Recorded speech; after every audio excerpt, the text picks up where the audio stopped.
अतर काजमी साहब, आप क्या इस बात से एग्री करते हैं कि गुंजाइश तो सारी बात है हर जगह ही होती है, बट क्या आपके नज़दीक कोई ऐसी स्पेस है कि जी हमें अंदाज़ा हो कि अच्छा जी कुछ ना कुछ कोई एक तशनगी सी है, कोई देर somebody is on the look out कि जी कुछ ज़रूरत है मामलात को आगे बढ़ाने की?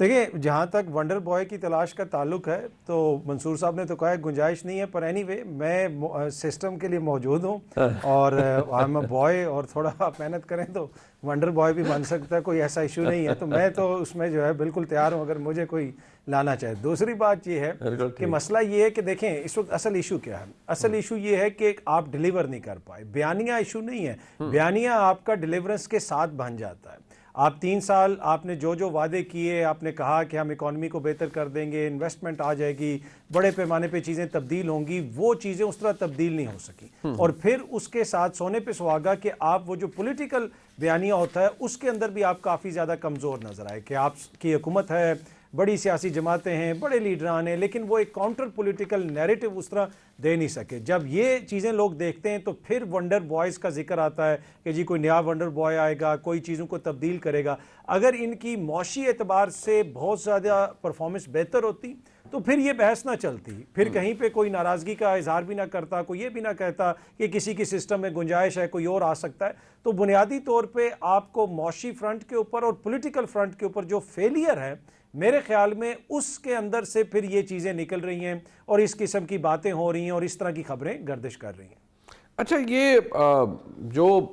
इस वक्त ओवरऑल मामलात हैं, इसमें जो पिल्ड एट रिपोर्ट करे या कोई और अदारा रिपोर्ट करे, वो तो ये कह रहे हैं कि ये एक हाइब्रिड मॉडल है और मज़ीद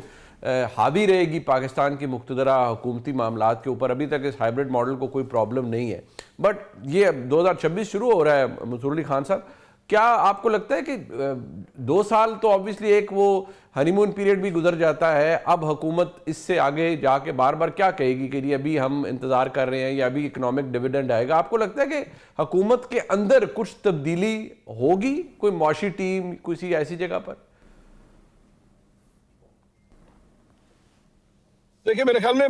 मुआशी टीम जो है वो तो बिल्कुल चेंज हो सकती है, उसमें ऐसी कोई बात नहीं है। बल्कि आप जानते हैं कि मौजूदा जो मुआशी टीम बनी भी थी, और जब ये बनी थी तो मुस्लिम लीग नून को ने बड़ी मुश्किल से ये कड़वा घूंट पिया था। वरना आमतौर पे ये पोर्टफोलियो आप जानते हैं कि घर में ही रहता है, इसाक डार साहब के पास जाता है। लेकिन जब ये हुआ था तो इनिशियल डेज के अंदर तो इसको बहुत ज्यादा अच्छा परसीव नहीं किया गया था। तो अगर कोई ऐसा ब्लंडर होता है तो वंडर बॉय की आप बात कर रहे थे, तो ब्लंडर बॉय भी तो कोई हो सकता है ना। अगर किसी कोई ब्लंडर बॉय बन गया तो फिर जाहिर बात है कोई चेंजेस भी हो सकती है। लेकिन मेरा दोबारा ये जो मैं एक दफा फिर से आपके सवाल नंबर 1 की तरफ जाना चाहूंगा, वो ये है कि ये वंडर बॉय ढूंढा क्यों जाता है, बार बार क्यों तलाश किया जाता है। मेरे ख्याल में सबसे बेहतर जज किसी भी वंडर बॉय को तलाश करने के लिए तो पाकिस्तान की आवाम है। पाकिस्तान की आवाम को चूज करने दे, वो आपको wonder boy, wonder man, wonder women खुद ही चूज करके दे देंगे। उसके बाद उसे वो वंडर करता है या ब्लंडर करता है, let him do whatever he wants. Why is it के हर दफा हम एक्चुअली सिस्टम जो है वो एक लीडर क्रिएट करे और क्रिएट करके उसके बाद लोगों को कहे कि लो जनाब तुम्हारा मसीहा आ गया, तुम्हारे लिए अब सारे मसाइल जो है वो ये हल करके देगा। लोगों को फैसला करने दे, जाके वो वोट डाले, वोट की ताकत से वो जिसको भी लेकर आते हैं, मेरे ख्याल में वो उनके लिए वंडर और वंडरफुल वही होगा। अच्छा, ये अतर काज़मी साहब, मैं अब देखिए ना, ये चीज़ें शुरू हो जाती हैं। जैसे मैं वो देख रहा था कि वो कंवर दिलशाद साहब ने उनका जो कॉलम है उसमें उन्होंने लिखा जी कि हाथ साहब निज़ाम से तंग आ गए हैं सारे, और फैसला साजों ने फैसला कर लिया कि निज़ाम तब्दील हो। और फ्रैंकली बात यह है कि निज़ाम तो अभी भी उसकी जो हाकमियत है वो तो जारी बात है ख़ास तरीके से ही चल रही है। तो मज़ीद तब्दीली क्या कोई तजर्बा हो सकता है आपके नज़दीक, या ये सिर्फ बस वो चीज़ें हैं जो हर दफ़ा हर साल के आगाज़ में मार्केट में आती हैं, या आपको लगता है नहीं कोई फ्रस्ट्रेशन कहीं बढ़ भी रही है, कहीं क्लॉक टिक भी कर रहा है कि भाई बहुत हो गया, अब ज़रा डिलीवरी चाहिए, अगर नहीं मिल रही तो let's do something about it? देखिए, सियासी फ्रंट के ऊपर थोड़ी सी मायूसी तो आपको नज़र आती है। देखिए, एक हम ऐसे दौर से गुजरे कि 2025 में हमने एक बहुत बड़ी जंग जीती और राफेल गिराए जिसको पूरी दुनिया ने माना। उसकी बैक के ऊपर इंटरनेशनली आपकी मुख्तलिफ जगहों पे तारीफ़ें वगैरह भी हुई, लेकिन क्या आप पाकिस्तान के अंदर सियासी तौर पे उसको कैपिटलाइज कर सके, सियासी तौर पे उसको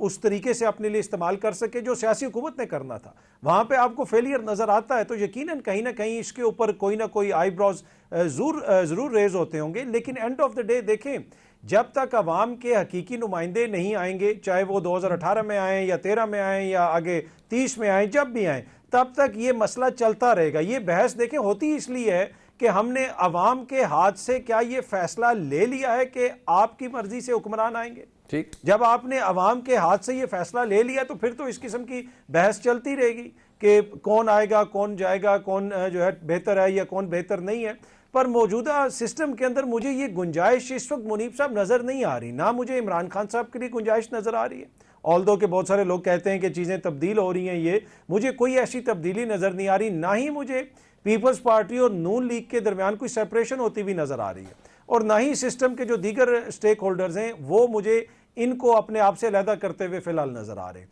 तो मुझे ये लगता है कि स्टेटस कोई रहेगा। हाँ, रिजर्वेशन ज़रूर हैं, जो सियासी परफॉर्मेंस है वो काफ़ी अबिस्मल है, उसके ऊपर ज़रूर रिजर्वेशंस हैं, कुछ हद तक आप कह सकते हैं जायज़ रिजर्वेशंस भी हैं, लेकिन क्या उनके नतीजे में इमरान खान साहब को कोई जगह मिल जाएगी, या शहबाज साहब को हटा के बिलावल साहब आ जाएंगे, या शहबाज साहब की काबीना के अंदर से ही कोई और आ जाएगा एज ए वज़ीर आज़म? वो टू बी ऑनेस्ट मुझे होता हुआ नज़र नहीं आ रहा। अच्छा, ये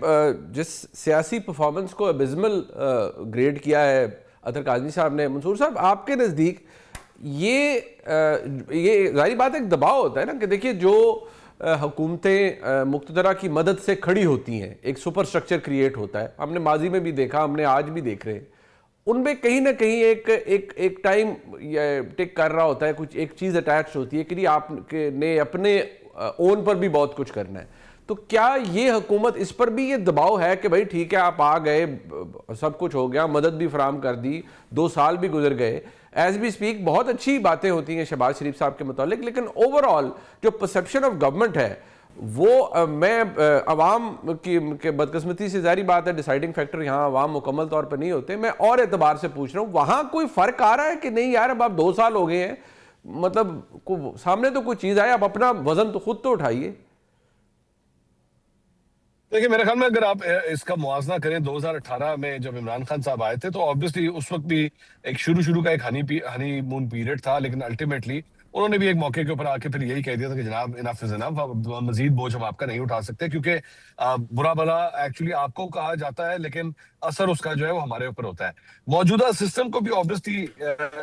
ये हीट जो है वो महसूस हो रही है, ऐसा नहीं है कि वो बरीउस जिम्मा है, और इसीलिए वो ये चाहते हैं कि ठीक है आप बाकी अमूर के अंदर तो हम आपकी मदद करें, लेकिन आप साथ ही साथ अवाम के अंदर अपनी जड़ों को दोबारा मजबूत कीजिए, अवाम आपको सपोर्ट करे, वो समझे कि हाँ हमारे ऊपर जो हुक्मरानी कर रहे हैं वो एक्चुअली हमारे फायदे के लिए कर रहे हैं।